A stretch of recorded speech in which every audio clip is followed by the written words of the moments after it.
Hello guys, I am Ricky and are most welcome to our YouTube channel Nirmala निर्वाण classes. हम लोग chemistry देख रहे हैं और केमिस्ट्री में जो टॉपिक आज देखने वाले हैं हम लोग वो है रासायनिक समीकरण। इसके पहले हम लोग जो हमारा चैप्टर का नेम है रासायनिक संकेत अर्थात केमिकल सिंबल, उसको भी देख लिया आपने। और जो रासायनिक सूत्र है, रासायनिक सूत्र तीन प्रकार के हैं, है ना, अणुसूत्र, मूलानुपाती सूत्र और संरचना सूत्र, इसको भी हमने देख लिया। अब बारी है समीकरण की। ये जो है इस चैप्टर का अंतिम टॉपिक है ना, कि रासायनिक समीकरण क्या है। इसको हम लोग देखेंगे कि रासायनिक समीकरण क्या है, या केमिकल इक्वेशन क्या होता है, या केमिकल इक्वेशन किसे कहते हैं। हमको लगता है कि ये तो आप लोगों को पता ही होगा कि रासायनिक समीकरण क्या होता है, क्योंकि आप बचपन से केमिस्ट्री पढ़ते हैं और उसमें इस तरह की चीजों का जो है आप जानते ही हैं कि समीकरण क्या होता है। तो चलिए थोड़ा सा इसको देख लेते हैं, रासायनिक समीकरण क्या है या केमिकल इक्वेशन क्या है।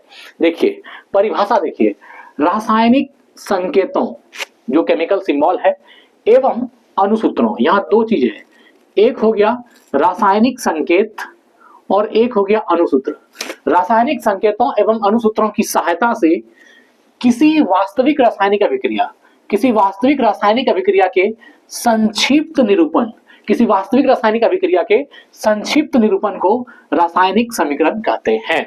यहां पर आपका जो आपका रासायनिक अभिक्रिया है या केमिकल इक्वेशन है, इसका जो आप कह सकते हैं पूरी तरह से परिभाषा है कि रासायनिक संकेत एवं अणुसूत्रों की सहायता से, जो रासायनिक संकेत, देखिए अणुसूत्र जब भी लिखिएगा तो बिना रासायनिक संकेत के या बिना केमिकल सिंबल के कभी भी अणुसूत्र नहीं लिखा जाता है।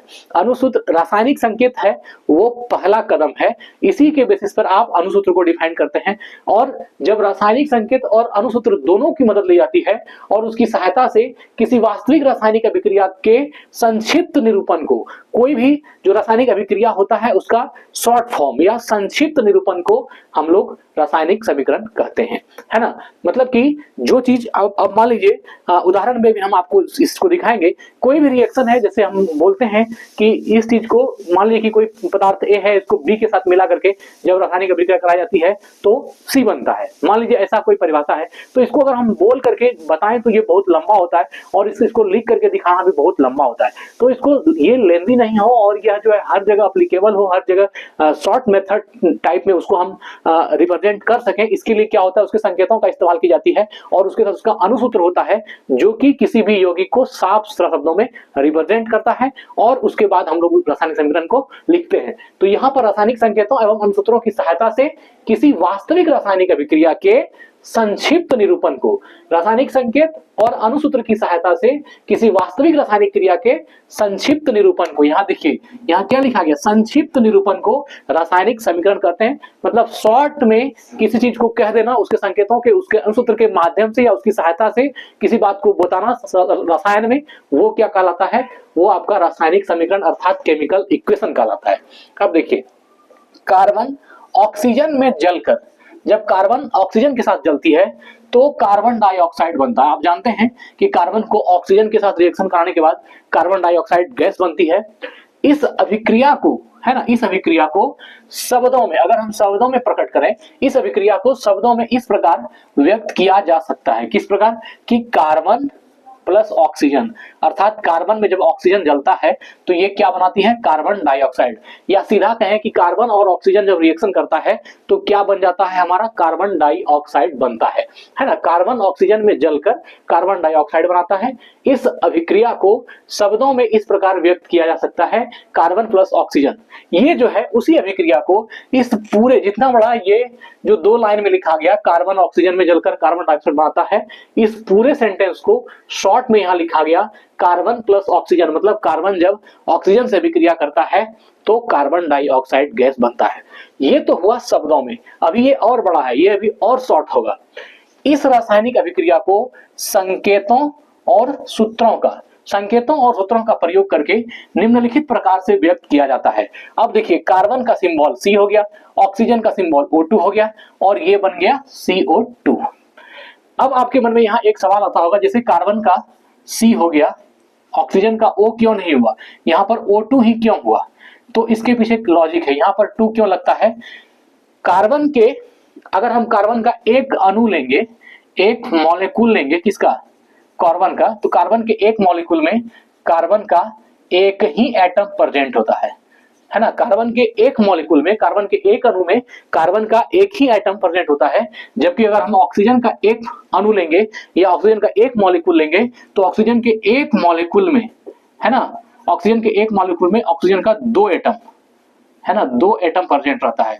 जब भी ऑक्सीजन का एक अणु लेंगे तो उसमें ऑक्सीजन का 2 परमाणु विद्यमान होगा, इसलिए हमको ऑक्सीजन के जगह पे O2 लिखना हमारी मजबूरी है। तो जब कार्बन को ऑक्सीजन के साथ O2 के साथ रिएक्शन हो जाती है तो CO2 अर्थात कार्बन डाइऑक्साइड गैस बनता है। तो अब यहाँ पर जो इस चीज में यहाँ लाइन में लिखा गया इतना बड़ा, फिर इसको हम हिंदी में हमने लिखा ऐसा, और फिर इसको और शॉर्ट में लिखा C+O2 CO2। अब इससे ज्यादा शॉर्ट नहीं हो सकता है।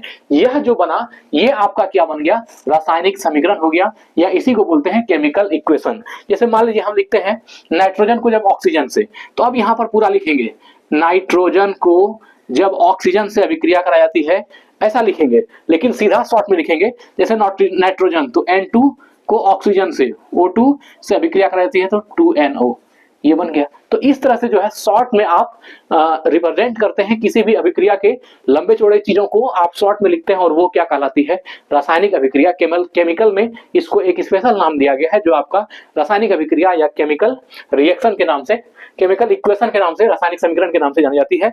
या फिर जैसे मान लीजिए हम कहते हैं हाइड्रोजन H2 + C2, हाइड्रोजन और कार्बन अगर हम लिखेंगे तो इतना जगह लेगा, कार्बन भी इतना जगह लेगा, सीधा H2C2 लिखेंगे और ये क्या हो जाएगा 2HCl। इस तरह की तमाम अभिक्रियाएं हैं। जैसे मान लीजिए कॉपर को जब क्लोरीन से अभिक्रिया कराते हैं तो अब यहाँ कॉपर लिखिएगा फिर क्लोरीन लिखिएगा, तो ये बहुत लेंथी होगा। इसको जो है रासायनिक समीकरण की भाषा में या केमिकल इक्वेशन के तौर पर लिखेंगे तो क्या लिखेंगे Cu + Cl2, ये क्या हो गया CuCl2, ये बन गया। इस तरह से जो है आप जो दर्शाते हैं यही आपका क्या कहलाता है, रासायनिक समीकरण या केमिकल इक्वेशन कहलाता है। तो लगता है कोई इसमें बड़ी चीज नहीं है, बहुत ही छोटी बात है कि बस शॉर्ट फॉर्म में जब हम रिप्रेजेंट करते हैं किसी तत्व या यौगिक के आपस के संयोग को, जब हम उसके सिंबल से, उसके अनुसूत्र की सहायता से उसको शॉर्ट में रिप्रेजेंट करते हैं, दिखाते हैं, तो वह उसका केमिकल इक्वेशन अर्थात रासायनिक समीकरण कहलाता है। तो अब यहाँ पर जो है रासायनिक संकेत, रासायनिक सूत्र और रासायनिक समीकरण, ये सभी वीडियो आपको मिल गया और ये पूरी चैप्टर जो है यहाँ पर एंड करती है। फिर मिलते हैं अगले वीडियो के साथ। धन्यवाद, स्वस्थ रहें, अपना ख्याल रखें। जय हिंद, जय भारत।